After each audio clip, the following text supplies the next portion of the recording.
So, yan guys, nandito na ako sa labas namin. Tignan nyo mga halaman namin. Ang dami, diba? So, yan. Inspired tayo dyan sa mga halaman na yan. Yan, ipapakita ko sa inyo kung ano yung mga binili ko sa Shopee. Sa TikTok yata. Oh, basta. Tcharan! Ito guys, ito yung gagamitin natin. Lalagyan natin to ng lupa later para paglagyan nung buto. Dito natin muna patutubuin kasi yung buto eh.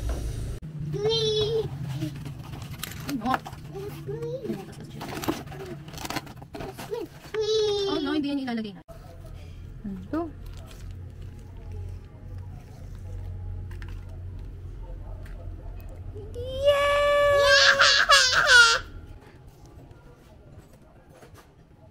Great job!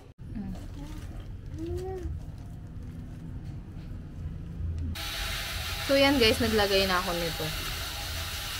Tignan nyo.